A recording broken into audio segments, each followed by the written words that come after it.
Hello and welcome back to Podfinder. My name is Philip, and I'm here to talk about Pathfinder 1st Edition. Today's video is the 5th in the Merry Little Sinmas, my sequel series to last year's 12 Days of Sinmas. And if you don't know what that means, I suggest checking out the playlist in the description. Basically, over a 7-week period, I'm covering the story of the Runelords of Thassilon in the Age of Lost Omens, preparing players and GMs for Revenge of the Runelords. Today's video is another summary of the events of a Paizo AP, in this case the fantastical and epic Return of the Runelords, the third installment in the Runelords trilogy. My goal here is to get you and your game group caught up on the lore of Thassilon and Varisia, so you can jump right in to the new Revenge of the Runelords mythic adventure path. I said this in the introduction to this series, but these videos aren't intended to examine every possible nook and cranny in these APs, merely to cover the important events, major players, and prominent locations explored within. If your group has the time and interest, I definitely suggest playing through the whole Runelords series.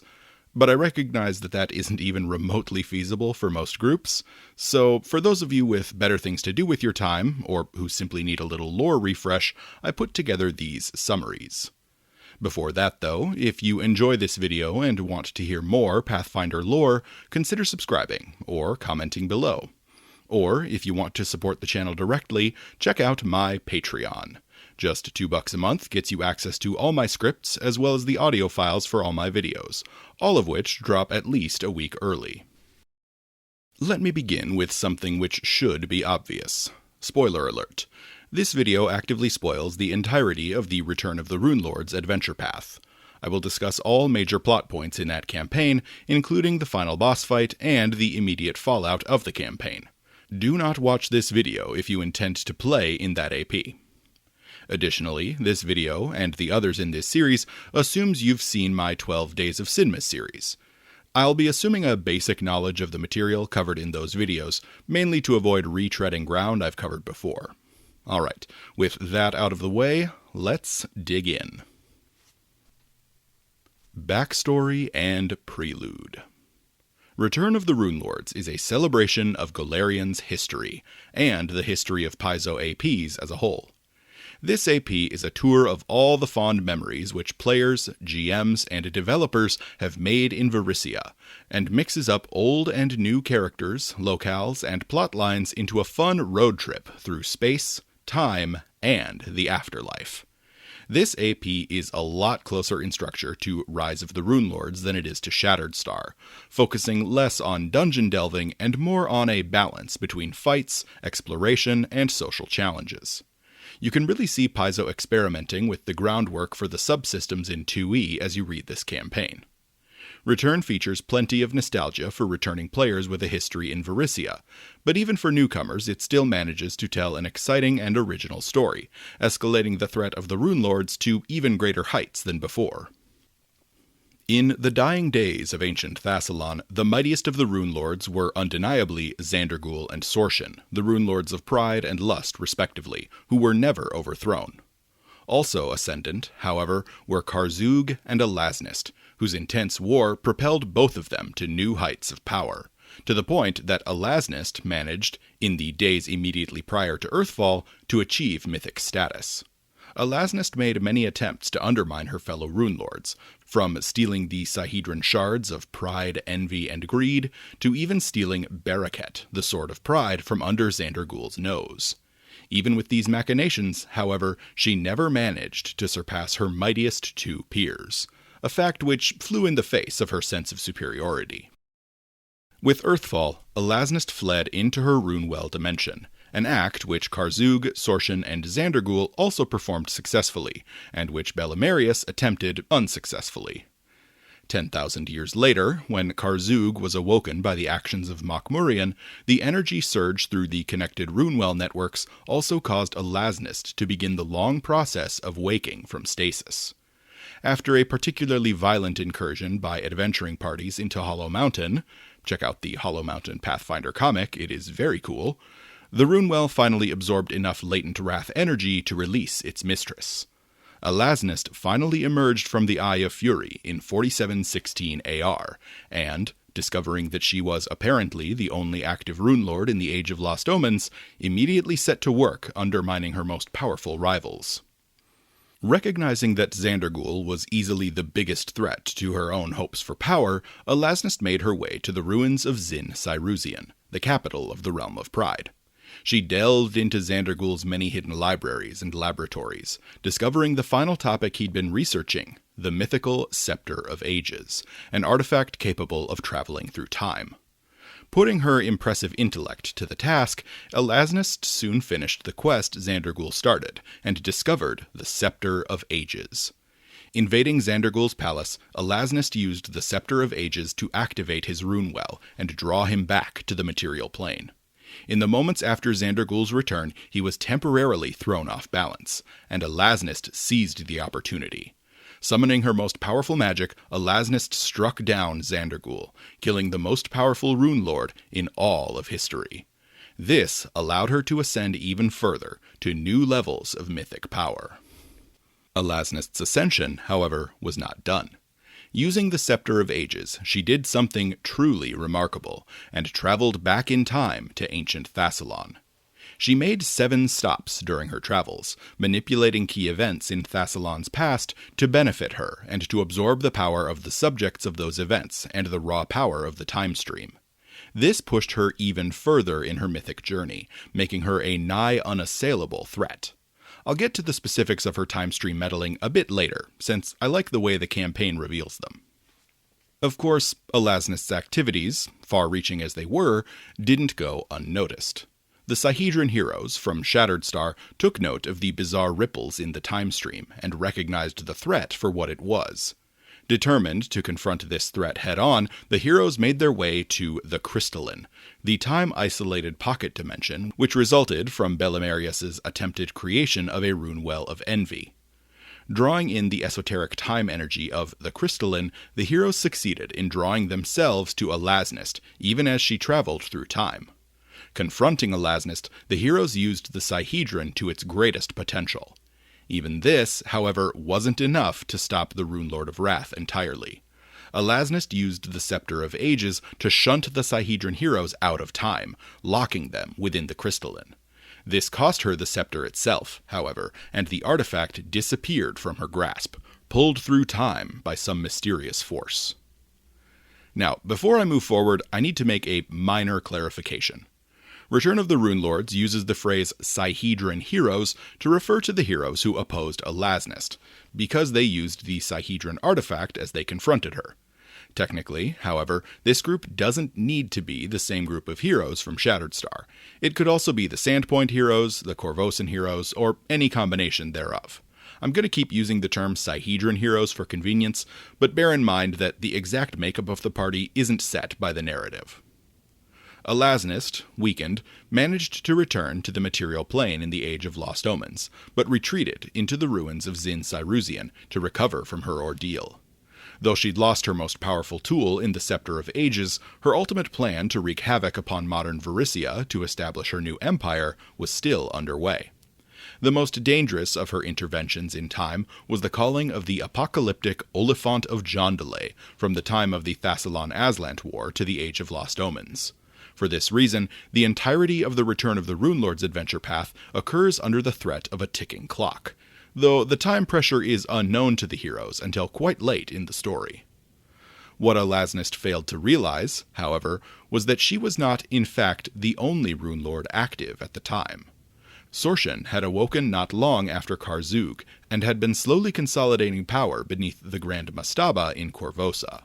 Around the same time as Alasnist's emergence, Sorshan drew the Everdawn Pool into her sanctum, and used it to create a blood simulacra, so she might safely interact with the outside world. At the same time, Xandergul was not as dead as Alasnist assumed. Upon his death, Xandergul triggered one of his most secret contingency plans, a ritual which created a shadow body for his soul to occupy, preventing him from dying and allowing him to return to activity. Unfortunately for him, much of his power had been stolen when Alasnist struck him down, but he still retained the divine spark which was his greatest secret.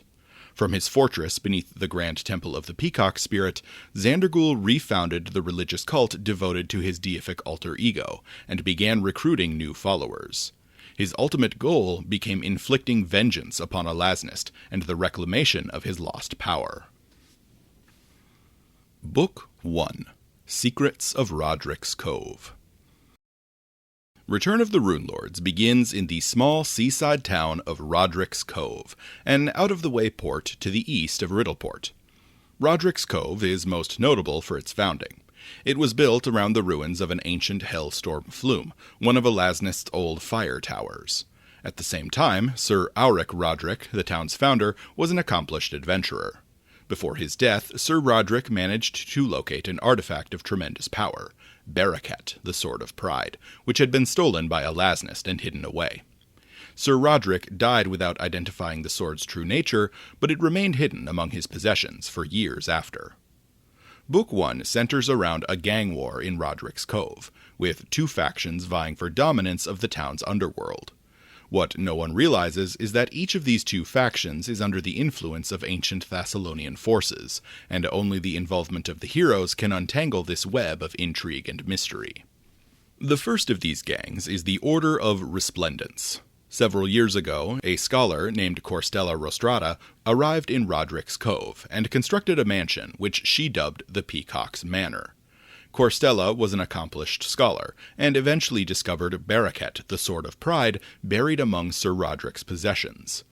Taking up the sword, Corstella found her pride stoked, though she never fully recognized these effects in herself. She established the Order of Resplendence out of her mansion, an organization dedicated to researching the past and ensuring the future of the Varisian people by learning from the lessons of ancient Thassilon. The other gang in Roderic's Cove is the Horned Fangs, a group of street toughs which had originally been organized under a woman named Jenna Gold Gildersleeves. Janna had stumbled upon the buried Thassilonian chambers beneath the ruins of the Hellstorm Flume, and had used them as a hideout for her growing gang. This changed with the arrival of the Wrathspawn Mozammer, who traveled through the flickering portal network connecting the Hellstorm Flumes to Hollow Mountain. Mozammer took over the gang, who had unwittingly taken to using the Rune of Wrath as their symbol, and he drove them toward increasingly aggressive action. Prior to the start of the campaign, the Horned Fangs and the Order of Resplendence finally came to blows, and Corstella became consumed by an overwhelming sense of pride and drew Baraket, killing several members of the Fangs while in a dissociative state. This, unknown to everyone, coincided with the brief emergence of Xandergul from the Eye of Arrogance, and the Surge of Pride was the sword attempting to make Corstella into the Runelord's new servant.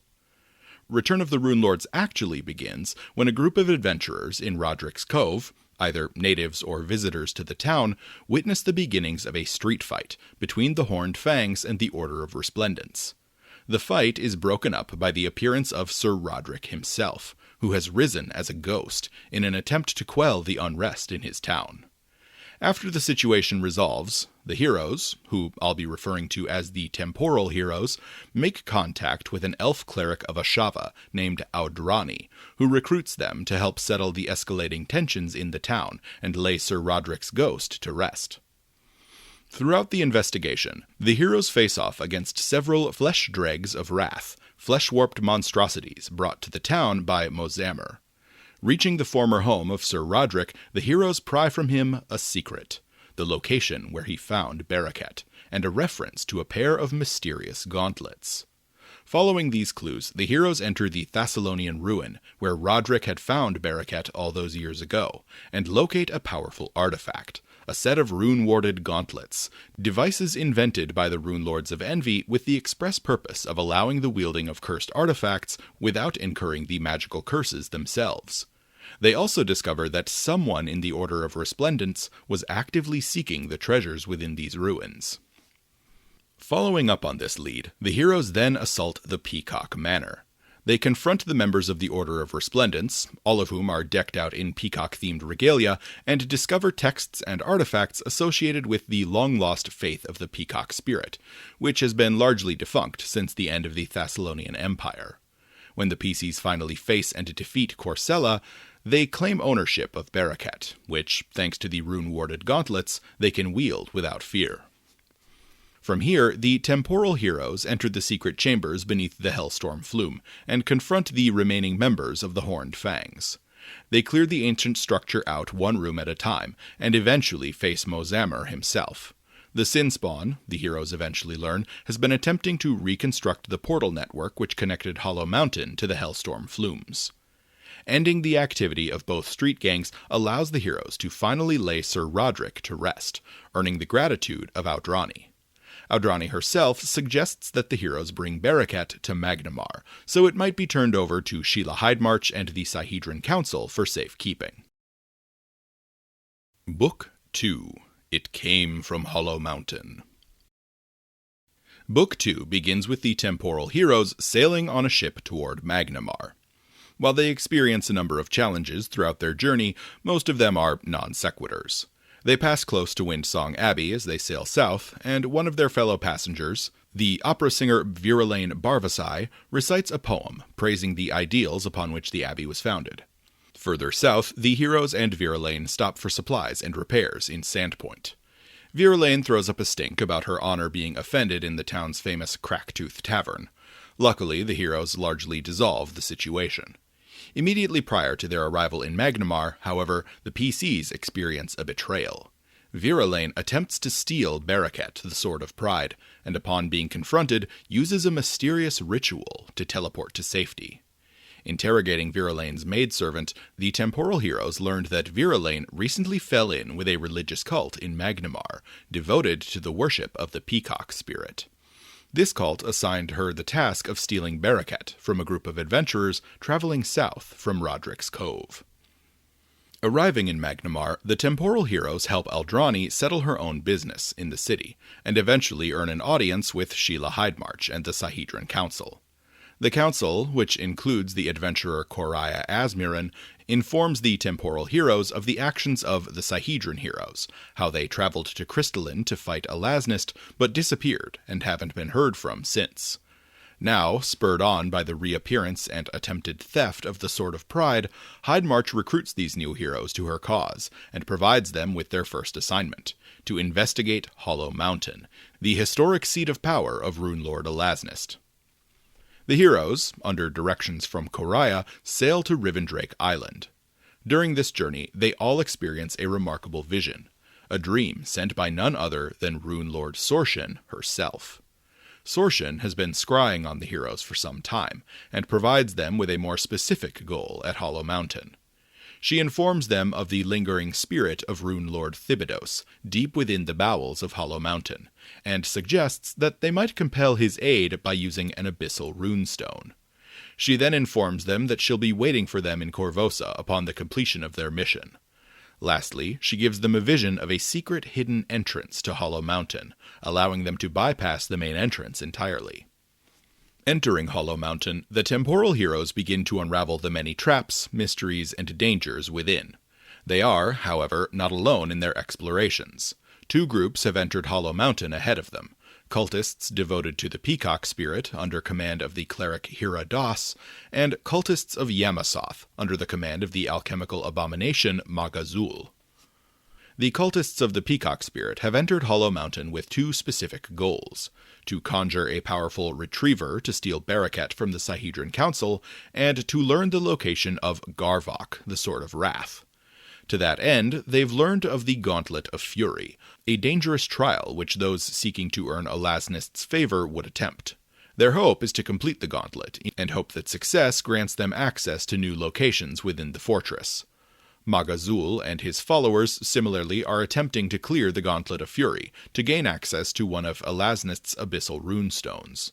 This is on the orders of Magazul's superior, Leptonia, who seeks to use the stone to bring about Yamasoth's prophesied Kingdom of New Flesh. As they plunge into the depths of Hollow Mountain, the temporal heroes encounter and defeat the Peacock Spirit cultists, possibly witnessing their strange teleportation ritual firsthand, as the lead cleric attempts to flee the site and return to Magnamar. Entering the Gauntlet of Fury, the heroes also confront and defeat Magazul, ending his attempts at gaining a runestone for his Dark Mistress and her Clipoth overlords. The heroes enter the final stretch of their exploration when they enter the level of Hollow Mountain known as the Forlorn Sepulchres. Here, the heroes learn of the twisted history of Runelord Thibodeus, and how Alasnist overthrew him and imprisoned his soul for all time as the final punishment for his cruelty. They also learn valuable information on all the previous Runelords of Wrath, Alderpash, Angothane, and Zirin.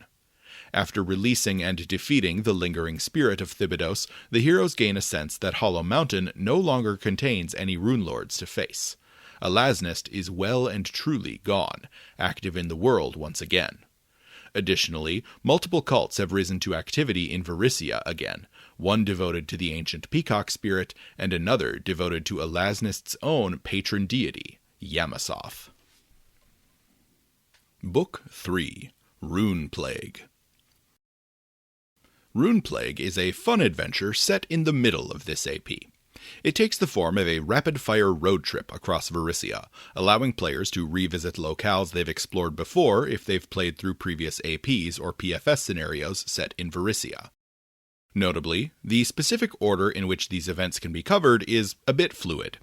I'll be covering them in the order they were presented, but the specific order at your table for every event after the backstory might have been a bit different.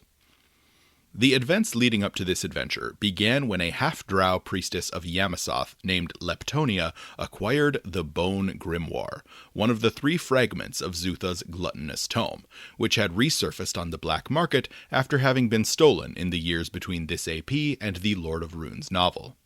Upon acquiring this powerful artifact and discovering its true nature, Leptonia experienced a vision, calling her to Magnamar. She and her followers relocated from Kermaga to Magnamar, settling in one of the pilings at the end of the Irespan, a space which had previously been owned by Runelord Karzug. There, she discovered the source of her visions, a powerful Gongorinan Clipoth named Og Zugus. The Clipoth assigned Leptonia a task: develop a disease which could induce forced flesh-warped transformations upon the infected, thus bringing about Yamasoth's Kingdom of New Flesh on Galarian.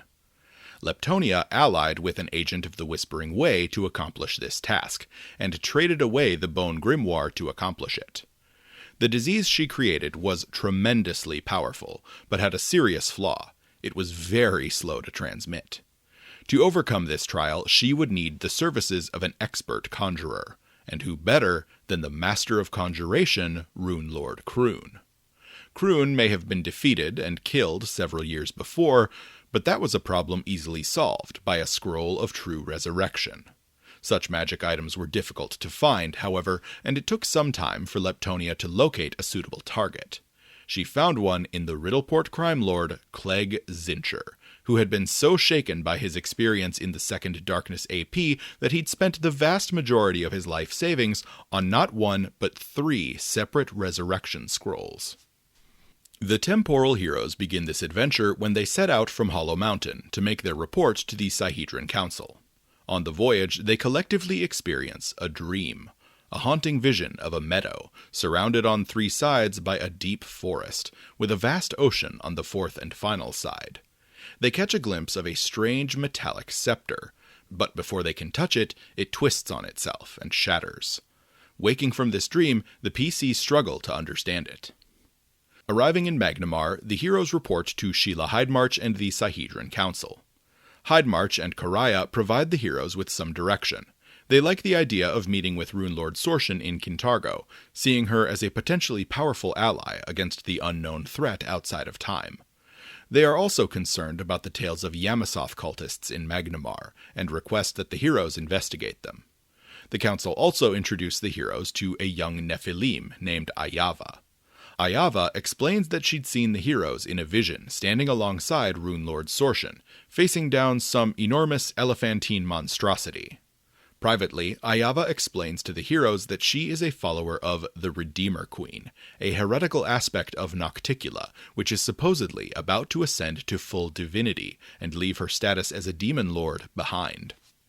Ayava believes that her vision came from Nocticula, and that Nocticula has chosen Sorshan as her new representative on Galarian. Remaining in Magnamar, the heroes begin their investigation into the Yamasoth cultists. Following up on a lead, they make their way to the Gecko, a local name for one of the pilings at the end of the Irespan Bridge in Magnimar. Approaching the ancient structure, the heroes are confronted by a ghost, Zanesha, the Lamia who once served Karzug, who had now been forced into becoming a guardian for the cultists. Defeating Zanesha, the heroes enter the Gecko and begin their exploration.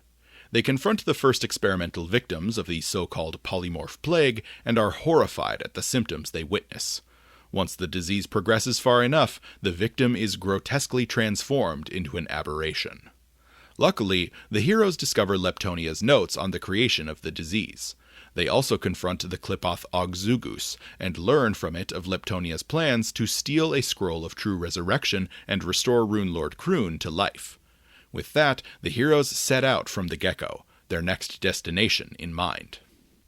During all of this, the heroes are attacked without warning 3 times by Hounds of Tindalos, powerful extra-dimensional canines. The reasons for these attacks are unclear, but more hounds attack each time, causing the heroes to worry about what the future has in store. Arriving by boat in Riddleport, the heroes soon make contact with Clegg Zincher, who is in the process of selling his controlling interest in Riddleport's arena. Warning Zincher of the imminent threat of Leptonia, the heroes gain his trust, and he asks them to aid in the defense of his home. A few nights later, the cultists of Yamasoth attack, and only the aid of the heroes saves Clegg's life. Leptonia is defeated, and her precious Runeplague is stifled before it can be unleashed upon an unprepared Varisia. With the immediate threat resolved, the heroes set out for Korvosa, deciding to follow up on the invitation from Runelord Sorshan. Without warning, the heroes find themselves caught up in a temporal anomaly. The world around them is frozen, per the effects of a time-stop spell, and they are confronted by a young woman in striking red armor. She introduces herself simply as the Steward, and warns the heroes that their actions have caused ripples in the time stream, and drawn the attention of Guardians of Time. She passes along to them a gift in the form of a permanent stat boost, secretly sent from their future selves, and informs them that she will meet them twice more before their journey ends. Arriving in Korvosa, the temporal heroes find that they are just in time for the Crimson Festival, the annual celebration marking the defeat of the evil queen Iliosa at the hands of the Korvosan heroes during the Curse of the Crimson Throne adventure path. Soon after their arrival, the heroes are contacted by Runelord Sorshan via a sending spell. She invites them to the Gatefoot, the only remnant of a towering statue which had once depicted her. Once there, the heroes meet with Sorshan, or at least with her blood simulacrum. Sorshan herself displays none of the malice or severity which the heroes are expecting, and actively plays with them, inviting them to partake in the festivities throughout the town with her. The Runelord of Lust then provides the heroes with a series of challenges, ranging from simple carnival games to collecting the ingredients for her favorite perfume. As the heroes progress, she shares with them several valuable secrets.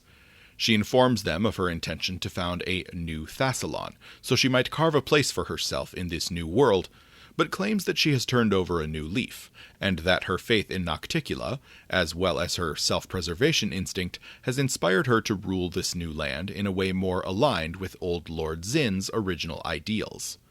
More urgently, however, Sorshan informs the heroes of the fate of the Bone Grimoire. Leptonia had traded the Bone Grimoire to the Whispering Way necromancer Arrogantus in exchange for his aid in the development of the Runeplague. Arrogantus then took the Bone Grimoire back to Kermaga, where he confronted an organization known as the Brotherhood of the Seal. Claiming the Brotherhood's fortress as his own, Arrogantus has since been poring over the Bone Grimoire, unwittingly turning himself into the new receptacle for Zutha's soul fragment. While this is certainly a problem, it's also an opportunity. Sorshan had long ago unraveled the nature of Zutha's 3-part soul cage, and devised a ritual to counter it in case she and the Lord of Gluttony ever went to war. This countermeasure, called the Rune-Waking Ritual, would force the soul fragment within the targeted section of the soul cage to manifest on its own, resulting in a Zutha who manifested at about a third of his full power. If this manifestation was defeated, that soul fragment would be permanently destroyed, killing Zutha once and for all and rendering the other fragments of the gluttonous tome inert. Before the heroes can process this information, however, they are confronted by two separate threats. The first is a strange creature called a Time Flayer, determined to destroy the heroes for reasons they do not fully understand. The second threat is a group of Peacock cultists, backed up by one of Xandergul's famous Peacock phoenixes. This second group is targeting not the heroes, but Sorshan's blood simulacra, intending to send a message that Xandergul is watching her actions carefully. Armed with the knowledge Sorshan provided, the temporal heroes make their way to Kaer Maga, discovering the entrance to the hideout of the Brotherhood of the Seal. Descending into the chambers beneath the entrance, disguised as a shrine to Erastil, the heroes confront various agents of the Whispering Way. They eventually reach the leader of this cell of the Way, the necromancer Arrogantus. The heroes defeat Arrogantus in short order, and claim the Bone Grimoire for themselves. From there, they depart for the Isle of Zin. Of course, the heroes, and even Sorshan herself, fail to realize why Arrogantus needed the Bone Grimoire in the first place. Prior to his death, the necromancer succeeded in using the book to destroy a potent magical artifact hidden beneath Kaer Maga. This artifact was one of 3 magical seals scattered across Golarion. But that is a story for another, much longer video. From Kaer Maga, the temporal heroes follow Sorshan's instructions to a small island off the coast of the risen Isle of Zin. This was the site of the Tarnished Temple, a temple constructed during the time of Zin which was devoted to the 7 virtues of rule. The lingering virtuous energies, Sorshan believes, will supply the power for the rune-waking ritual. The temple complex itself is vast, and the heroes realize that the structure extends very far beneath their feet, though they need only set foot upon the surface of the island to take advantage of the powers therein. Upon arriving, the heroes perform the rune-waking ritual, calling forth the portion of Zutha's soul trapped within the Bone Grimoire, and defeating him. Zutha's soul fragment is destroyed, breaking his connection to his soul cage and ensuring that he can never use it to return to full power. With this, the heroes have stopped the return of both Zutha and Kroon, saving Varisia from 2 terrible villains, and allowing them to return their focus to the pursuit of Alasnist. Before that, however, Sorshan contacts the heroes yet again, and informs them of a more immediate danger. Xandergul, the mightiest of the Runelords, is attempting to return to power. Book 4, Temple of the Peacock Spirit. As the mightiest of the Runelords, Xandergul was the strongest wizard on all of Golarion at the height of his power. And that's not hyperbole, by the way. James Jacobs confirmed that both Xandergul and Tar-Baphon have been statted, and Xandergul is stronger. The true extent of his powers was never understood by his opponents, however, as Xandergul had secretly ascended to divinity, albeit a lesser form of it. Xandergul was the Peacock Spirit, a god of magic and rulership, and he used this secret to make himself the patron deity of the nation over which he ruled. The fact that the Peacock Spirit was widespread throughout Thassilon, thus giving him spies and agents across the whole of the Empire, was just icing on the cake. When Xandergul was essentially spawn-camped by Alasnist as he emerged from the Eye of Arrogance, his soul did not pass into the River of Souls as it should have. Instead, Xandergul activated his most desperate contingency plan, and tied his soul into a body crafted from the raw shadows of the Netherworld. This new body was, frustratingly, bound to the site of its creation, the Temple of the Peacock Spirit in the Kodor Mountains. With his desire for revenge upon Alasnist burning white-hot, Xandergul refounded his religion, calling out to potential cultists across Varisia so he might take them as his agents and restore him to his full might. His ultimate goal was simple: restore his mythic body, then locate the Scepter of Ages and use it to undo Alasnist's plans, leaving her weakened and vulnerable so he might claim his vengeance. Adventure 4 begins when Sorshan reaches out to the temporal heroes once again via a dream. She informs them of Xandergul's return to activity, and explains that, should he be able to return to full strength, Varisia will be doomed, even if Alasnist is defeated. She asks the heroes to locate Xandergul's hiding place, the Grand Temple of the Peacock Spirit, which she cannot locate with all the geographic changes in the years since Earthfall. She suggests the heroes reach the temple using the Viridian Transcendence ritual, the very ritual which the heroes have witnessed the cultists of the Peacock Spirit use to teleport away from danger. Sorshan explains that the ritual is a set location teleport, one which allows even non-spellcasters to transmit themselves from any location to the Grand Temple. To research this, the heroes set out for the Thoracic Library, the very library the Sandpoint heroes discovered beneath Jorgenfist. Arriving in the Valley of the Black Tower, the heroes are confronted by a time dragon. This being, named Nineron, was, or perhaps will be, a denizen of the dimension of time, but is currently experiencing a strange temporal anomaly, which he can't fully explain. He is convinced, however, that the heroes are part of the solution to his problem. The heroes, upon meeting Nineron, are struck with a strange sense of déjà vu, believing that perhaps they've met this dragon before. At the same time, they've come to realize that their memories of historical events are beginning to degrade. Most notably, they cannot recall the names of the Sihedron or Sandpoint heroes. Only now are they beginning to realize that the flow of time around them is growing filled with paradoxes and inconsistencies, though what they can do about it at this time is unknown. Entering the Thoracic Library, the heroes do not find the bevy of scholars and researchers they expect, at least not at first. Instead, they find themselves drawn into a temporal distortion, one caused by Alasnist's past meddling with the time stream on her search for the Scepter of Ages. The heroes make their way through the library chambers and are forced to contend with visions of the past and more Hounds of Tyndalos. They are even set upon by a powerful clockwork assassin from ancient Thassilon, and are only saved by the timely, no pun intended, intervention of the Steward of Stethalos, who appears seemingly out of nowhere, declaring that the PCs were not meant to fall to such a foe. She disappears immediately after, declaring that she still awaits the heroes in Stethalos. The heroes finally manage to quell the time distortions when they lay their hands upon a damaged book, the Book of Serpents, Ash, and Acorns. Upon removing this tome from the area, the time rifts begin to settle, and the book, which had been trapped in a paradoxical moment outside of time, returns to the past, whence it came. After this, the heroes were able to begin their research, eventually discovering the means of performing the Viridian Transcendence ritual. Casting the ritual, the heroes arrive at the threshold of the Grand Temple of the Peacock Spirit, hidden behind a wall of illusions in the Kodor Mountains. The heroes then begin their exploration of the temple, facing the place's numerous powerful guardians. In addition to Peacock cultists, the temple is defended by Medusa, were-creatures, and even a Mother of Oblivion, so go ahead and check the Black Maga off your Runelords Trilogy bingo card. Within the heart of the temple, the heroes face and defeat Xandergul's High Priestess, Zurea Salvus, granting them access to the hidden catacombs beneath the complex. Within these lower chambers, the heroes face Xandergul's most loyal servants, consisting mainly of Asuras and giants. They even meet a captured angel, who informs them of Xandergul's secret, that he is none other than the Peacock Spirit himself.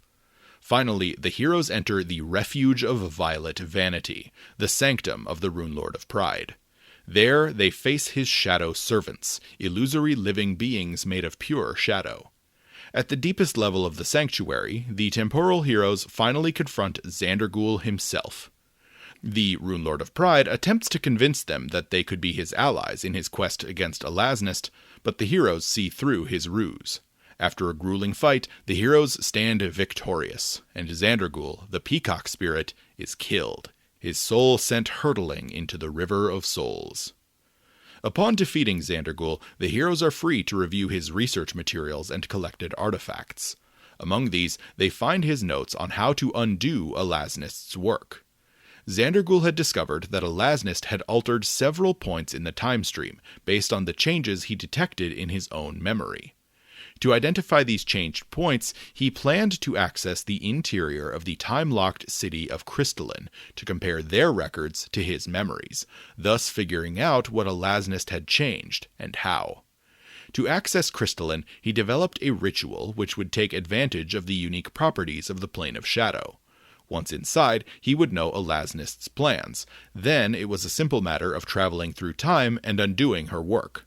And Xandergul even had a theory on how he might accomplish that, with or without the Scepter of Ages. For lack of a better plan, the heroes agree to follow Xandergul's outline. Book 5. The City Outside of Time. Belimarius ascended to power as the Runelord of Envy in the dying days of Thassilon. An accomplished wizard, Belimarius assumed that the multi-century stalemate in Thassilon would continue for centuries to come, and so focused on civic matters rather than arcane ones. She would come to regret this decision when warning came about the Earthfall calamity, and she found herself well behind the 8-ball when it came to constructing a rune well to preserve her own life. Desperate, she paid an exorbitant fee to Karzug for the secrets of a runewell's creation, but Karzug, unsurprisingly, betrayed her. He hid deliberate mistakes in his notes, ensuring Belimarius's failure. When Belimarius finally constructed and activated her runewell, it backfired tremendously, encasing all her capital city in a barrier of amber crystal, turning the whole place into a time-locked demiplane called the Crystalline. Within the amber, life in the city became a perpetual loop, with the citizens reliving their final few days over and over again for 10,000 years, their minds constantly being reset.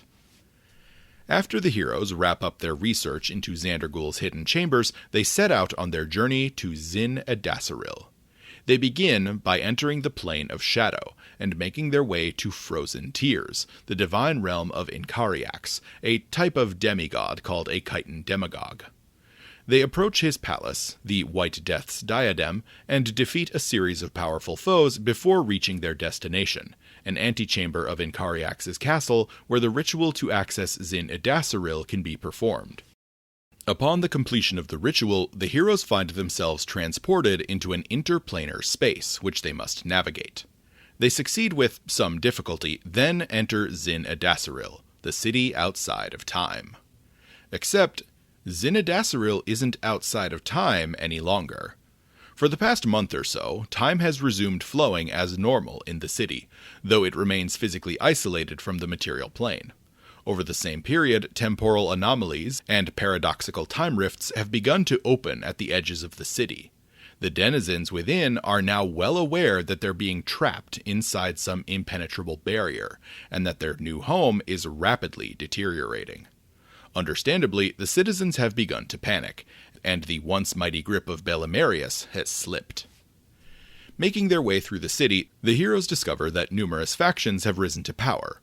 Belimarius's rune giants have rebelled and claimed an entire portion of the city for themselves.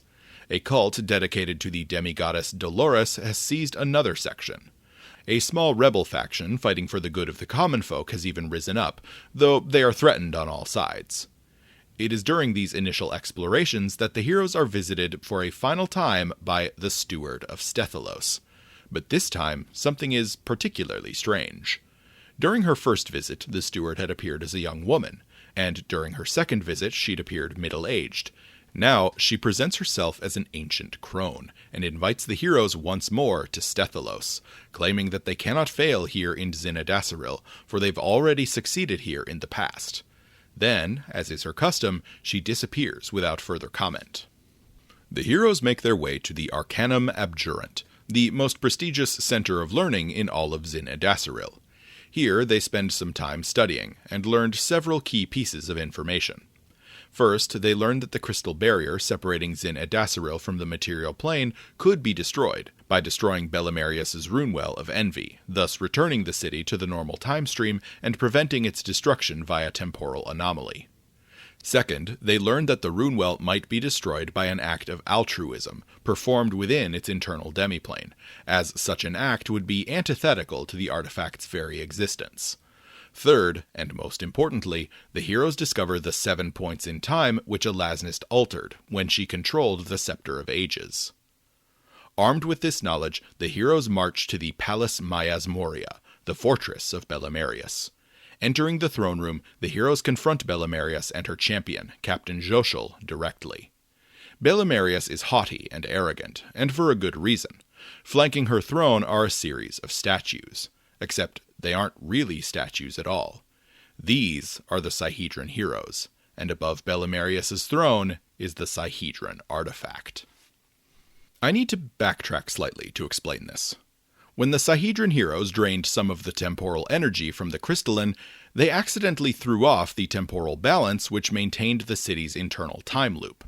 This allowed the normal passage of time to resume, and set off the temporal decay events which are slowly destroying the city. When Elasnist used the Scepter of Ages to hurl the heroes and the Sihedron back through time, they wound up in the crystalline, trapped in a time-locked state. Getting back to the narrative, Belimarius calmly explains that she could free the Sihedron heroes easily enough, and that the Sihedron is useless in its current state. She strikes a bargain with the heroes. She will grant them access to the Runewell of Envy if they agree to destroy it, and free her and her people from their temporal prison. The heroes either agree or simply fight Belimarius and force her to give them access anyway. Canonically, Belimarius survives this encounter. Entering the Eye of Jealousy, the heroes encounter an unexpected ally, Vexnil, a childhood rival to Belimarius, and the first of the Runelords' victims on her ascension to power. Vexnil returned as a ghost to haunt the Eye of Jealousy, and explains the means by which it might be destroyed, by offering a powerful artifact as a sacrifice. In offering this up, the heroes will be committing a charitable act, saving the lives of others at a cost to themselves. This will destroy the Runewell, shatter the crystalline, and free the city from imprisonment. Conveniently, the wave of temporal energy will also free the Sihedron heroes. The temporal heroes complete the ritual Vexnil describes, destroying the Runewell and returning themselves and the whole of Zin Edasiril to the material plane, and the time stream. Now they are armed with the knowledge of Elasnist's activities in the past, and need only to piece together a means of traveling back to fix them. Book 6. The Rise of New Thassilon. Book 6 begins immediately where Book 5 left off. As the temporal heroes emerge from the collapsing Eye of Jealousy, they are met by the Sihedron heroes, though the Sihedron artifact has vanished. As the temporal heroes introduce themselves, however, the Sihedron heroes say they've already met them in the past. The Sihedron heroes then explain their failed attempt to defeat Runelord Elasnist, culminating in her loss of the Scepter of Ages. The scepter, the Sihedron heroes explain, was not simply hurled through time, but was picked up and taken by a mysterious group of people the Sihedron heroes couldn't identify until now, the temporal heroes. The temporal heroes, it would seem, are destined to discover some means of traveling through time, to collect the Scepter of Ages so they might deny Elasnist the ability to recover it. This discussion, though interesting, is forced to the back burner when news reaches the group of a series of disasters striking all across Varisia. These tragedies are nothing short of devastating, and have appeared without warning. The Hellstorm Flumes, the ancient war machines of Elasnist, have suddenly reappeared, as though they had never been destroyed, and are spewing fire and unleashing conjured fiends into the world. The towns of Sandpoint and Roderic's Cove have been completely destroyed, with no survivors, and the fiendish hordes are beginning to spread. Korvosa, meanwhile, has been nearly destroyed by the instantaneous appearance of the Oliphant of Jondelay, whose might rivals that of a spawn of Rovagug. Magnimar and Kermaga have both been violently invaded, the first by an army of Sinspawn, and the second by the demon lord Kolifir, whom none of the heroes can recall ever having heard of. All hope is not lost, however, as the heroes now understand that these disasters are all the result of Elasnist's meddling with time. If they can succeed in undoing her work, these disasters will be erased from reality, and Varisia will be saved. As the Sihedron heroes set out to mitigate the damage of these disasters, the temporal heroes set themselves to their next task. Their goal now is simple. Following up on a theory presented in Xandergul's notes, the heroes believe that the ancient Cipher Gate in Riddleport was not just a device to peer through time, but to travel through it. Only Karzug himself ever knew the secret of the device's operation, however, and he has been dead for more than a decade. The heroes resolve themselves to contact Karzug in the afterlife, and bargain for his knowledge by offering the life of the Lich Xin-Lun. Xin-Lun was Karzug's master when he was a slave, and survived Karzug's wrath by turning himself into a lich. The heroes locate and destroy Xin-Lun in his tomb beneath the Storval Deep, after defeating an undead Black Maga for good measure.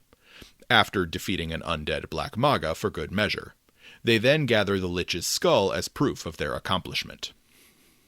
By a method which is left up to the players and GM, seriously, the book just tells them to figure it out, the heroes learn that Karzug's soul was not allowed to simply travel the River of Souls.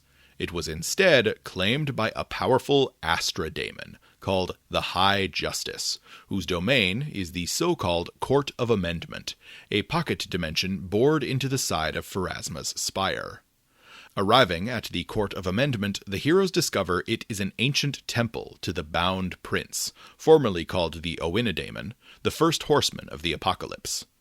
The heroes soon learn that the High Justice is in fact a devotee of the Bound Prince, and is convinced that the vast eclipse hanging in the sky over Abaddon is the eye of the prince himself. Entering the Court of Amendment, the heroes soon discover the nature of the High Justice's plan.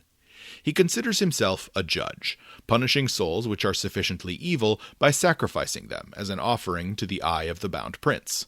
His theory goes that, with enough evil souls, the eye might open. To judge if a soul is sufficiently evil, it is weighed against a standard, the soul of Karzug.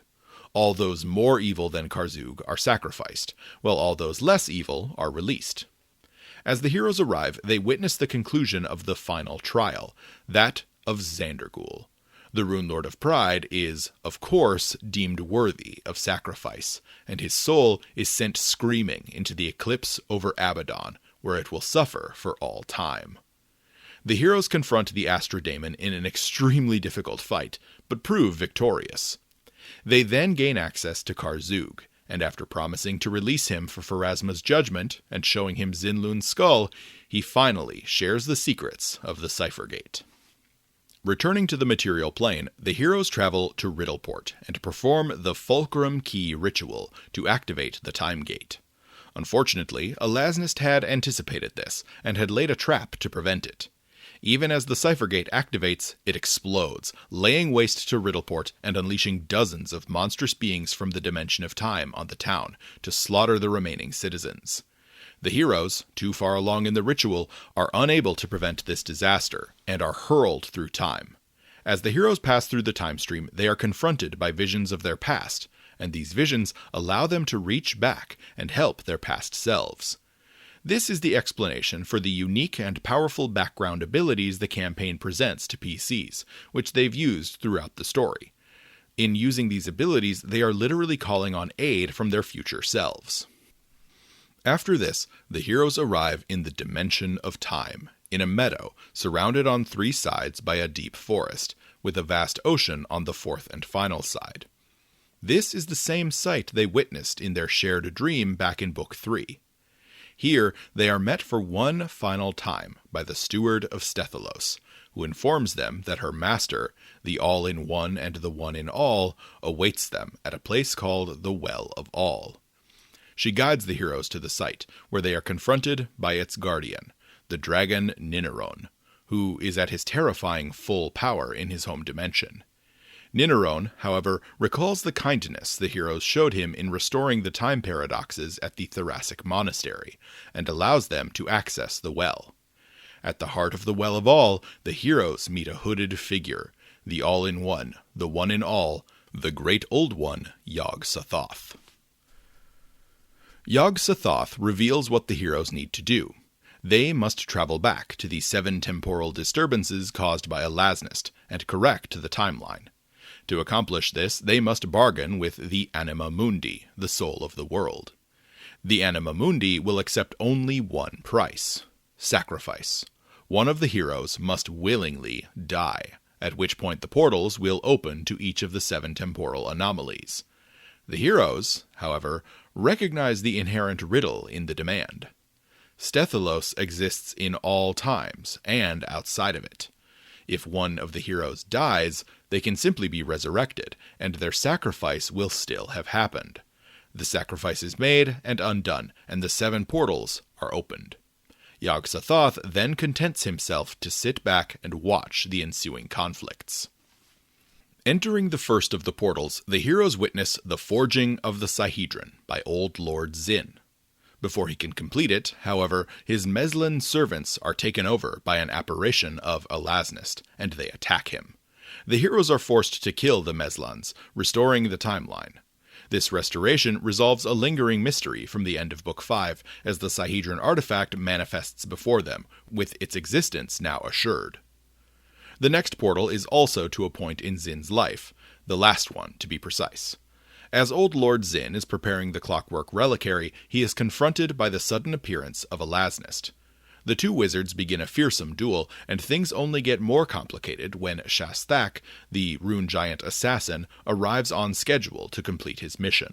Elasnist is not attempting to kill Zin, however. She's instead absorbing the power of the 7 shards of the Sihedron artifact, which Zin had been using to power the Clockwork Reliquary. The heroes face Shasthak in combat, all while severing the 7 strands of energy empowering Elasnist. Only when the 7th is severed is the timeline corrected, and Zin is allowed to detonate his reliquary ritual as he is supposed to. This is where I should probably point out that while the heroes can see Elasnist, she cannot perceive them, as her behavior in these events is fixed due to the nature of the Scepter of Ages and the Dimension of Time. She's still a dangerous threat, but doesn't take direct action against the heroes. The third anomaly takes the temporal heroes to the closing days of the Thassilon Aslant War, when Runelord Gimel unleashed the terrifying Oliphant of Jondelay upon the Aslanti armies. As the Oliphant is being dismissed, Elasnist arrives and uses the Scepter of Ages to send the creature forward in time, to wreak havoc upon Korvosa. The heroes must use their collective magic and occult skill to counteract the portal before the titanic creature is sucked through, and upon their success, the Oliphant returns to Jondelay. The fourth time rift requires the most explanation, as it takes the heroes to a hidden library, where Angathane, the second Rune Lord of Wrath, is preparing to assassinate his rival Zirie. Angathane's master, the demon lord Nocticula, is controlling his actions at this time, and has set him to this task as a distraction, so she herself might assassinate the demon lord Colifir, Zirie's patron deity. Elasnist, however, has bargained with Colifir, offering up her knowledge of the future in exchange for Colifir's aid in that future. Colifir has manifested a pair of adult rift dragons into the library, their silencing auras rendering many of Angathane's spellcasting powers inert. Only by defeating the dragons and restoring Angathane to his full hit points can the heroes restore the timeline. This is where something a little funny can happen. If any of the heroes are worshippers of Nocticula the Redeemer Queen, perhaps after having witnessed the faith of their friend Ayava, then their worship has an impact on the not yet redeemed Nocticula, who watches through Angathane's eyes. It's possible that the temporal heroes cause a paradox which contributes to the Demon Lord's redemption. In preventing Angathane's death, the heroes ensure that Colifir is assassinated, and is unable to aid Elasnist in seizing Kaer Maga in the present. The heroes next travel to a point in time within Elasnist's own mortal lifetime. Though unable to interact with her past self directly, Elasnist is able to make her past self's research efforts easier. Her goal at this location is simple. Her past self is set to arrive here beneath Hollow Mountain within a matter of minutes. The present Elasnist, determined to set her understanding of flesh warping forward by several centuries, thus casts a mythic wish spell, commanding the Klipoth Lord Thuskchun to arrive in 1 minute via a portal, then pass along all his flesh warping knowledge to the Elasnist of the past. To prevent this, the heroes must destroy the portal within 1 minute, preventing Elasnist from jumping ahead in her study of flesh warping. In doing so, the heroes prevent her from assembling much larger armies of Sinspawn throughout her kingdom, and without these sleeping armies, she has no forces to call upon in the present to overwhelm Magnimar. The next destination for the heroes is the completion of the construction of the Cipher Gate, an event which took place on the border between Bakrakhan and Shalast in the last few centuries of Thassilon's existence. In arriving here, the heroes have one short chance to dismantle the trap which Alasnis placed upon the stone ring, thus preventing their future past selves from triggering it and destroying Riddleport. This challenge involves no combat, instead focusing on the careful dismantling of Alasnist's spells. When the heroes finally strip away these wrathful traps, they return to Stethilos, ready to enter the seventh and final temporal anomaly. Alasnist's final alteration to the timeline occurred on the eve of Earthfall, when she entered the Shining Queen, the fortress pyramid where Sorshan kept her most powerful relic, the Everdawn Pool. Alasnist, by this point, is well aware of Sorshan's frequent use of the pool to power her most powerful magic, and she exploits this by infusing some of her own power and the power of the Scepter of Ages into the floating orb of blood. As Sorshan attempts to draw magic from the pool to enter her Eye of Desire, she becomes trapped within the blood. Alasnist, who is present when the heroes arrive, stands triumphant over the last remaining threat to her power. As the heroes arrive, it becomes apparent that, with all the remaining 6 anomalies resolved, Alasnist is finally able to perceive the heroes in this last event. She challenges the heroes, but before they can come to blows, a pair of Eries, Guardians of Time, appear and attack both Alasnist and the heroes. During the fight, the heroes free Sorshan, who then escapes to the Eye of Desire, at long last restoring the timeline. Alasnist shrieks, and it's at this point that the heroes notice that as she fades from this pocket of time, the Scepter of Ages is fading far more slowly. They wrest control of the scepter from her, and in so doing rip away the mythic power her temporal meddling had allowed her to gather. Alasnist is reduced to the level of power she had when she first confronted Xandergul, and the Scepter of Ages flies off to some unknown point in the time stream, never to be seen again. The heroes are granted a flash of insight, understanding that this act reverberated through time and resulted in Alasnist's original loss of the Scepter of Ages during her confrontation with the Sahedron heroes. As her stolen power is stripped away, Alasnist shrieks and declares that she will destroy the heroes. Then a sudden surge of magic draws her and the temporal heroes away to a dimension where the paradox can be resolved. Now, you may have picked up on the paradox, but let me spell it out here for clarity. Before the involvement of the temporal heroes, Alasnist lost the Scepter of Ages when she shunted the Sahedron heroes into the crystalline. The loss of this artifact allowed the temporal heroes to enter the time stream and begin undoing her work, culminating in them seizing the Scepter of Ages prior to her confrontation with the Sahedron heroes. Alasnist has now lost the Scepter of Ages twice, with the first loss enabling the second loss, which in turn enabled the first loss. Reality itself now steps into the narrative, locking the heroes and Alasnist in a parallel micro-dimension, so their conflict might be resolved. The resolution to the paradox is simple. The heroes, or Alasnist, must die, and whoever lives will dictate which version of reality is true, at which point the timeline will automatically resolve itself. The heroes arrive in this dimensional pocket, and soon work out where they are, the highest level of Hollow Mountain, Alasnist's domain. This pocket dimension has taken the form of Alasnist's seat of power. The Runelord herself is hiding within her Eye of Fury, which the heroes can only access via her Runewell's anima focus. The heroes, having resolved to finally put an end to Alasnist's terror, begin their exploration of the Runelord's domain. There they face her mightiest servants, elite sin spawn, rune giants, flesh-warped fiends, and even the remnants of Runelord Angathane's soul, which manifested in the abyss after his death as a Balor demon. Finally, the heroes approach the anima focus, and, using the abyssal runestones they had gathered in the lower levels of the mountain back in Book 2, they enter the Eye of Fury. Within the Eye of Fury, the heroes confront Alasnist, the greatest threat Golarion has seen in millennia, and the mightiest of the Runelords of Wrath. She is supported by Sinspawn, rune giants, and a powerful clockwork behemoth. The heroes begin their last grueling fight, only for it to be interrupted partway through by the sudden appearance of a mighty Lathavos Qliphoth. The Qliphoth, oddly, targets Elasnist first. As she is at last struck down, Elasnist erupts into a scream of unquenchable fury. Her soul refuses to die, and she rises as a ghost, ready to continue her fight. But Elasnist's past misdeeds finally catch up to her. The many demons and fiends with whom she struck bargains for knowledge and power arrive to collect, manifesting claws, jaws, and tentacles to shred her soul and carry the wailing pieces back to the outer rifts.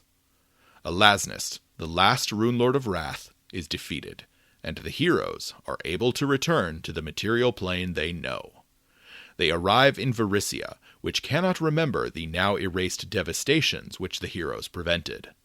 The heroes are still hailed as legends, however, for they are known to have faced the might of Xandergul and Belimarius and survived, even if the exploits of Elasnist herself have been lost to a history that never was.